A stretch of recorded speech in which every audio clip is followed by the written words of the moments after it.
always knew like these internet dating sites, there was something to them that like kind of fucked with you. It fucked with me, like, because you're basically, what you're doing is, you know, like in Tinder or whatever, and you have a picture and you're like, yes, and you swipe right, and then you see a cute girl, yes, you swipe right. You see a girl that you're not attracted to, no. What are you doing right there? You're judging hundreds of girls, non-fucking stop. Hundreds, one after another. It's basically getting you into a place of judgment. And it even says in the Bible, when you judge and you will be judged. I mean, that's just, I mean, everyone, any wise person that's ever walked this earth knows that. Judge and you will be judged. And this is, I never liked it for that reason. Yeah. And then I always felt this, so you know what I do? Now I just go into Tinder and I'll just like, well, and I'll swipe all yes, I'll swipe all no. I'll look at them and say, she's cute and I love that. She's not and I love that. She's cute and I love that. She's not and I love that. Like there's no, like, I'm bringing the acceptance into what is. Like I'm not saying this girl's ugly, this girl's hot. It's just, yeah, this could be fun. This could, maybe not, but it doesn't matter. Like I'm not attached. I'm not allowing my ego to grab a hold of that judgment. So that is a very, very important thing. Anytime, and this is something, you know, kind of going back to last week too, is anytime you catch yourself making a judgment toward anyone or toward yourself, you want to follow that up with, and I accept that, and I love that. It's okay. Mm-hmm. So, you know, so you don't, and then you really want to make that a daily practice, because it is the judgments that are really paralyzing us on a daily basis, you know, pointing fingers and putting labels on shit. You know, I mean, I know why we do it, because that's what we've been programmed to do ever since we were children. I mean, every big marketing company, they thrive on it. I was driving down the street the other day. It said, happiness in big blue letters lies within a mortgage with our company, such and such company. I'm like, what in the fuck? And I look at this sign, I'm just like, wow. I mean, but that's like, subliminally, we are being plastered with signs, and after, you know, whether it be social media, TV, that was a big ass billboard on the side of a road.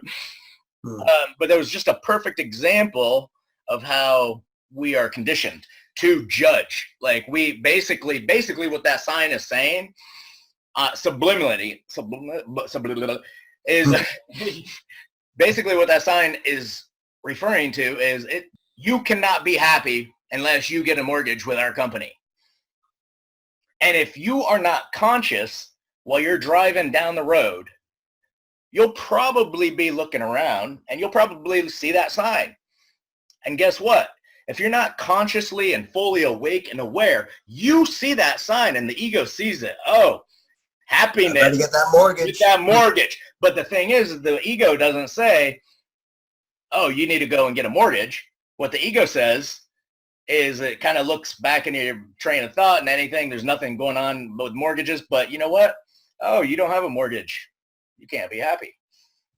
And then all of a sudden, by the time, you know, a few minutes later driving on the road, like for some reason you're sad. You don't even fucking realize why. Like your mood is tanking. Your energy is tanking. And you don't even know why. You get tangled up. You get this whole thing. But those signs are everywhere.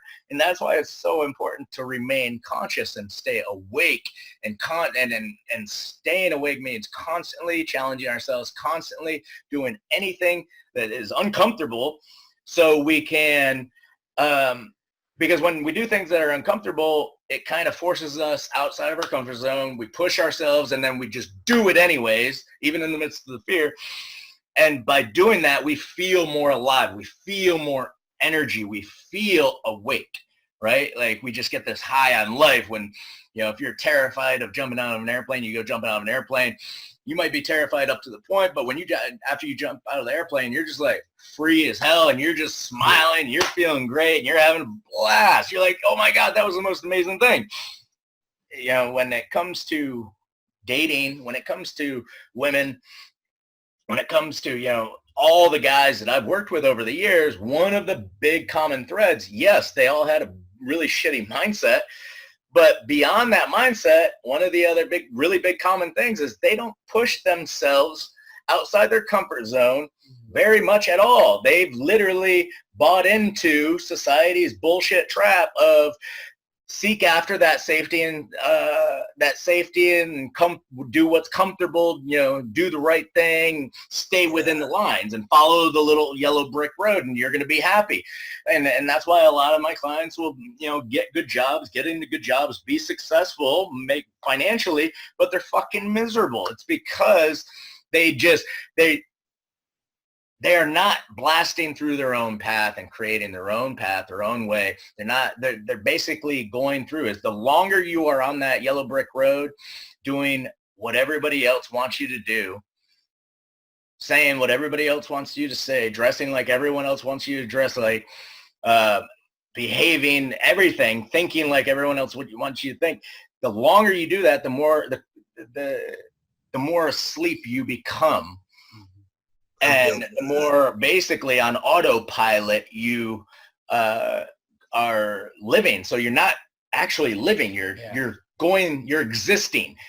You're right. Barely existing. You're just going through the motions. You're getting up in the morning. You're doing this. You're doing that. You go to work. You come home. You might go out with a friend, but you're existing.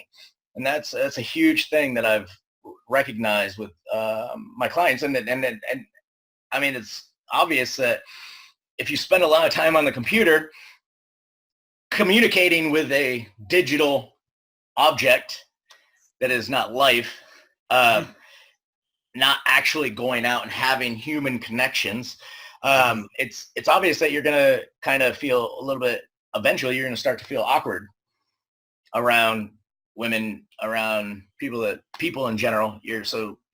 Because you feel, then you try to go out, but you feel awkward. So, well, there's no point in going out. And then you try to justify and rationalize, oh, I don't like going out. And then you stay in more and more. I mean, it's no wonder that many of my clients spend so much time on the goddamn computer, whether it's just searching through Google or spending hours on porn or playing video games, whatever it is, you're basically, detaching yourself from reality, from life, right? And, you know, that's why it feels so amazing, even if there's nobody around, when you go out into the woods, in the forest, it feels amazing. You feel this just energy, this aliveness, right?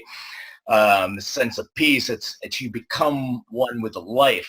And so just pushing yourself outside your comfort zone is so huge to really stay awake, and feel alive. Feel that sense of aliveness, and then that the acceptance is the self-acceptance, and that just anytime you catch yourself judging or comparing yourself, really follow that up with that statement.